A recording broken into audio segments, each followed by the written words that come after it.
రైతులు కాంగ్రెస్ పార్టీ 10 నెలల యొక్క పరిపాలనలో మోసపోయినామని గుర్తించి బీఆర్ఎస్ పార్టీ ఒకటే శరణ్యమని గుర్తించి ఇక్కడికి వచ్చిన మా రైతు సోదరులందరికీ, మా అమ్మలకు, వేదిక మీద ఉన్న బీఆర్ఎస్ పార్టీ బడా బడా నాయకులకు, రాష్ట్ర నాయకులకు, ఈ కార్యక్రమ ముఖ్య అతిథులుగా వచ్చిన పెద్దలు రామన్నకి, హెడ్ మాస్టర్ లాగా వెనకాల అందరిని కూర్చోబెడుతున్న మా అమ్మగారికి అందరికీ కూడా పేరు పేరున నమస్కారాలు. జై తెలంగాణ. ఇప్పుడే అక్కడ జంగన్న చెప్తున్నాడు, కాంగ్రెస్ పార్టీకి ఓట్లు వేసి మనం అందరం మోసపోయినాం ఈ ప్రాంతంలో అంటున్నారు. అన్న అదంతా కాదు. ఈడ కాంగ్రెస్ పార్టీకి పెద్ద బలం లేదు.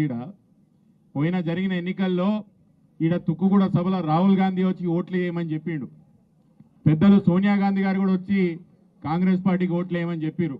రేవంత్ రెడ్డి గారైతే కాళ్ళకు చక్రాలు కట్టుకొని మన మహేశ్వరంలో తిరిగినా కూడా వాళ్ళ క్యాండిడేట్కి 3వ స్థానం వచ్చినది. మనకు వాళ్ళకి 60-70 ఓట్ల తేడా ఉన్నది. ఈడ కాంగ్రెస్ 60-70 వేల ఓట్ల తేడా ఉన్నది. ఈడ కాంగ్రెస్ పార్టీకి పెద్ద బలం లేదు.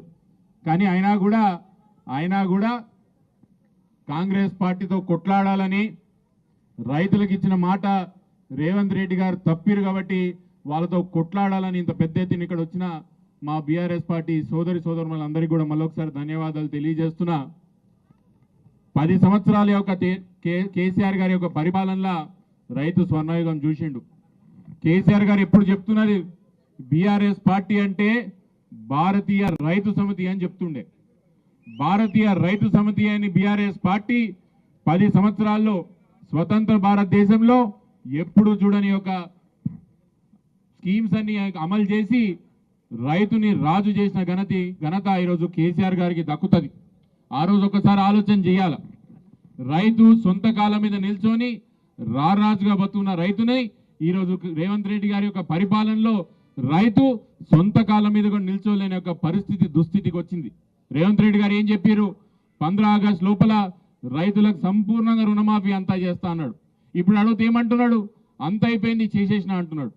ఒక్కసారి ఆలోచన చేయండి, నిజమే చెప్తున్నాడు ఆయన.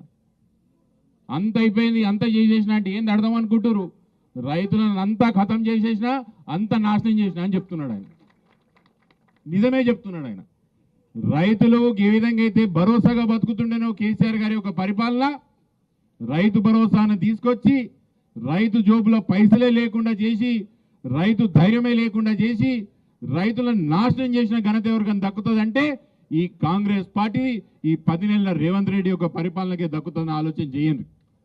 ఈరోజు మీ అందరికీ రామన్న భరోసా నీకు వచ్చిండు. మీ అందరి తరఫున మేము కొట్లాడతాం, ధైర్యంగా ఉండండి చెప్పనీకి వచ్చిండు. నేను 2 నిమిషాలు ముఖ్యమంత్రి గారు మొన్న మేడ్చల్లో మాట్లాడిన విషయాలు 2 నిమిషాలు మీ ముందర ప్రస్తావన చేసే ప్రయత్నం చేస్తా. ముఖ్యమంత్రి గారు మొన్న మన ఉమ్మడి రంగారెడ్డి జిల్లాకు మేడ్చల్కి వచ్చిండు. ఆయన పరిస్థితి చూస్తుంటే నాకు ఎట్లా అనిపిస్తున్నదంటే, పెద్దగా వేదాంతం చదివిన ఒక పంతుల్ని పెళ్లి చేద్దాం రా అని పిలిచిర్రంట. పంతులు మంత్రాలు చెప్పంటే మైకిల్ జాక్సన్ పాటలు పాడిండంట ఆయన. అట్లున్నది రేవంత్ రెడ్డి గారు. రాష్ట్రంలో రైతులు నాశనం అవుతున్నారు, యువకులు రోడ్ల మీద ఉన్నారు, మహిళలు పెన్షన్ లేక రోజంతా ప్రభుత్వాన్ని తిడుతున్నారు. దీని విషయాలు చెప్పు ముఖ్యమంత్రి అంటే ఆయన ఇవన్నీ పట్టించుకోని, కానీ రైతులకు ఆకలేస్తే హైడ్రా, మా మహిళలకు పెన్షన్లు కావాలంటే మూసి, నిరుద్యోగ సమస్య గురించి పట్టించుకో ముఖ్యమంత్రి అంటే నేను ఇల్లులే కూడగొడతా, ఇవేవి కూడా మాట్లాడాడు. ఆ పంతులు చేసినట్టు మంత్రాలు చెప్పమంటే ఈయన మైకిల్ జాక్సన్ బాటలు వాడినట్టున్నది. ఏం చెప్పిండు ఆయన, బడా బడా ఫామ్ హౌస్ల యొక్క డ్రైనేజ్ అంతా కూడా హిమాయత్ సార్ గండిపేటలో పోతున్నది, హైదరాబాద్లో ఉన్న ప్రజలు ఆ గలీజ్ నీళ్ళు తాగాలని అడుగుతున్నారు. మాజీ ముఖ్యమంత్రి కేసీఆర్ గారేమో ఏ వాగు ఎక్కడ పోతున్నది, ఏ నది ఎక్కడ వాడుతున్నది, ఏ చెరువు ఎక్కడ పోతున్నది అని సంపూర్ణ అవగాహన ఉండేది మాజీ ముఖ్యమంత్రి కేసీఆర్ గారికి. అయితే మన దరిద్రం ఈ ముఖ్యమంత్రికి ఎవరి ఫామ్ హౌస్లు, ఎవరి డ్రైనేజీలు, ఏ చెరువులోకి పోతున్నాయి అని అవగాహన ఉన్న ముఖ్యమంత్రి ఈయన. గంత తేడా ఉన్నది ఆ ముఖ్యమంత్రికి ఈ ముఖ్యమంత్రి గారికి బహుశా అవగాహన లేనట్టున్నది. హిమాయత్ సార్ గండిపేటలకి బడా బడా బాబులు డ్రైనేజీలు ఏడిపోతున్నాయో మీకే తెలవాలి, మాకు తెలియదు. ఎందుకంటే మీకు డ్రైనేజీల పట్ల, మూసీ నదుల పట్ల ప్రత్యేకమైన శ్రద్ధ ఉన్నది, మీకే తెలవాలి, మాకైతే ఐడియా లేదు. కానీ మీకు ఇంకో విషయం చెప్తా. 111 జియోలు ఉన్న 120 ఊర్లు 5 లక్షలు ఉన్న జనాభా డ్రైనేజ్ ఇన్ని సంవత్సరాలు ఏడిపోతున్నా తెలుసా అని అడుగుతున్నా నేను. ఇన్ని సంవత్సరాలు 111 జియోలో ఉన్న ఊర్ల యొక్క డ్రైనేజ్ కానీ వృద్ధాలే కానీ అవే హిమాయత్ సార్ గండిపేటలకు పోతున్నాయి. ఈ విషయం కేసీఆర్ గారికి బరాబర్ తెలుసు. అందుకే 111 జియో తీసేయాలా, ఈ ప్రాంతం జోనింగ్ చేసి ఆ ప్రాంతంలో ఉన్న డ్రైనేజ్ అంతా క్రమబద్ధీకరణ చేయాలని చెప్పి కేసీఆర్ గారు అంటే మీరేం చేస్తున్నారంటున్నా. ఒకటే తెలుస్తుంది ముఖ్యమంత్రి గారికి, కొత్తగా నేర్చిరు ఇప్పుడు సబితమ్మ నీ 3 కొడుకులకి 3 ఫామ్ హౌస్లునే, దాని సంగతి ఏందని అడుగుతున్నాడు. పొద్దుగాల మా అమ్మ లేచి నాకు అడుగుతున్నది, అరే 3 ఫామ్ హౌస్లు ఎడగట్టినవరా అని నాకు అడుగుతున్నది. నేను చెప్పిన మా అమ్మ నాకు తెలియదు, బహుశా ముఖ్యమంత్రి గారు నా కోసం 3 ఫామ్ హౌస్లు కట్టి గిఫ్టీనికి తయారు పెట్టిండేమో అనుకుంటున్నా. ముఖ్యమంత్రి గారు నాకున్న ఒకటే ఒక్క కొత్త ఇల్లు, అది మినహాయించి 3 గెస్ట్ హౌస్లు 3 ఫామ్ హౌస్లు ఏడున్నాయో మీరే గుర్తించుకోండి, దాన్ని మీరే ఊలగొట్టండి అంట. ఇంకో గమ్మత్ విషయం ఉంటుంది ఈయనది. పాతకాలంలో వెనకటికి ఒకరికి ఇట్లనే పెద్ద మనిషిని ఒక పంచాయతీ చెప్తురా అని రచ్చబండకు పిలిచిరంట. రచ్చబండ మీద కూర్చోగానే ఈ పెద్ద మనిషి చెప్పిండంట, ఇక మీరు అందరు దోతిలు ఇప్పుండ్రు అన్నాడంట.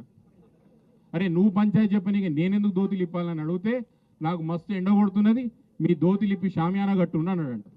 మళ్ళీ ఈ పెద్ద మనిషి కూడా దోతి ఉన్నది కదా, ఈయన ఇప్పొచ్చు కదా. ఊరి మీద దోతిలు కావాలి నాకు, నా దోతి మాత్రం పనికిరాదు. ఎందుకు చెప్తున్నా, మీ సొంత అన్నది ఎఫ్టీఎల్ ఉన్నది ఆయన చెప్తానే ఉన్నాడు, దాన్ని కొట్టాడంట. మూసీ పరివాహక ప్రాంతంలో వాళ్ళ మంత్రి జూపల్లి కృష్ణరావు గారు ఇల్లు ఉన్నది, మార్కింగ్ వేసిర్రు ఆయన ఇంటికి. మొన్న చెప్తున్నారు జవహర్ నగర్లో అందరికీ 150 గజాలు ఇచ్చి మంచిగా ఇందిరమ్మ ఇల్లు కట్టిస్తా అని. మీ మంత్రి గారిని తీసుకుపోయి జవహర్ నగర్ చెత్తల పెద్ద కుప్పల పైన కూర్చోబెట్టి డబుల్ బెడ్రూమ్ హౌస్ కట్టియాని. మీకు కనిపించాయి, మీ మంత్రుల ఫామ్ హౌస్లు కనిపించాయి. మీ సొంత అన్నది అక్రమ కట్టడం అని మీ అన్న ఒప్పుకున్న గది కనిపించదు. మీ సొంత మంత్రి గారిది మూసీ పరివాహక ప్రాంతంలో ఉన్నది, దాని గురించి మాత్రం మీకు కనపడదు.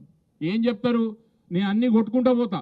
లాస్ట్కి ముఖ్యమంత్రి ఏమంటున్నాడు, ఎవరు అడ్డం వచ్చినా ఎవరు నిలబడ్డా ఈ రోజు కాకపోయినా రేపైనా కొట్టుడు మాత్రం గ్యారంటీ అని చెప్తున్నాడు, కూలగొట్టుడు మాత్రం గ్యారంటీ అని చెప్తున్నాడు. ఒకటే ఒక విషయం చెప్తా, అమ్మ మైక్ కొడుతున్నారు. ముఖ్యమంత్రి గారు అధికారంలోకి వచ్చిన 10 నెలల్లో ఇది కొడతా అది కొడతా ఇది కూలగొడతా ఏదైనా కడతా అని చెప్తున్నాడా అని అడుగుతున్నారు. ఇప్పుడేంది, మీ మున్సిపల్ డిపార్ట్మెంట్ కూలగొట్టుడే, మీ రెవెన్యూ డిపార్ట్మెంట్ కూలగొట్టుడే, మీ హెచ్ఎండబ్ల్యూఎస్, మీ ఇరిగేషను, ఆఖరికి హైదరాబాద్లో కొట్టుడే, రంగారెడ్డిలో కొట్టుడే, మహబూబ్నగర్లో కొట్టుడే, ఆఖరికి ఏజెన్సీ ప్రాంతాలైన వరంగల్ ఆదిలాబాద్ ప్రాంతంలో కూడా నీ ప్రభుత్వం కూలగొట్టుడే పనిపెట్టింది, కట్టుడు మాత్రం పనిపెట్టలే. కేసీఆర్ గారు ఏం చేశారు, కాళేశ్వరం కట్టిండు కేసీఆర్ గారు. కాళేశ్వరం కట్టి ఈ ముఖ్యమంత్రి గారు ఏం ఆలోచన చేస్తున్నారంటే, ఎట్లా నేను కట్టుడు అయితే లేదు, ఈ కాళేశ్వరం కూడా ఏదో వరద బిడద వస్తే కొట్టుకుపోతే మంచిగా ఉండని ఈయన ఆలోచన చేస్తున్నాడు. ఒక్క విషయం ఆలోచన చేయండి, ముఖ్యమంత్రి గారికి కందుకూరు మండల కేంద్రంగా నేను సవాల్ ఇచ్చి చెప్తున్నాను, నిజంగా మీకు దమ్ము ధైర్యం ఉంటే వాళ్ళ ఇల్లు కొంప కొల్లేరు చేసి ఇంకోరు ఇల్లు కొట్టకుండా నిజంగా నీకు దమ్ము ధైర్యం ఉంటే లక్షలాది మందికి ఉపాధి ఇచ్చే ఫార్మాసిటీ కట్టు. కేసీఆర్ గారు రోజు చెప్పిండ్రు, మనకు మెట్రో శాంక్షన్ చేసిరు ఎయిర్పోర్ట్కి వెళ్ళి, నిజంగా నీకు దమ్ముంటే ఫార్మాసిటీకి కందుకూరుకి మెట్రో తీసుకొచ్చి కట్టు. నిజంగా నీకు దమ్ముంటే ఆ రోజు కందుకూరుకి 200 పడకల మెడికల్ కాలేజ్ మనం ఆ రోజు శాంక్షన్ తీసుకొచ్చినాం. నిజంగా రేవంత్ రెడ్డి గారికి నీకు దమ్ముంటే అది ఇది వాటి కూలగొట్టుడు కాదు, అది గట్టని చెప్తున్నా. ఆఖరికి ఒకటే విషయం చెప్తా, ఎవరు అధైర్య పడకుండ్రి, ముమ్మాటికి బీఆర్ఎస్ పార్టీ కేసీఆర్ గారు రేపు అధికారంలోకి వచ్చేది మనమే. ముమ్మాటికి 4 సంవత్సరాల తర్వాత కేసీఆర్ గారు మళ్ళీ ముఖ్యమంత్రి అవుతున్న విషయం అందరికీ గుర్తు చేస్తూ నేను సెలవు తీసుకుంటున్నా. వాణిదేవి గారు, గోపాల్ గారు, మన హుషురాబాద్ గౌరవ శాసనసభ్యులు సోదరు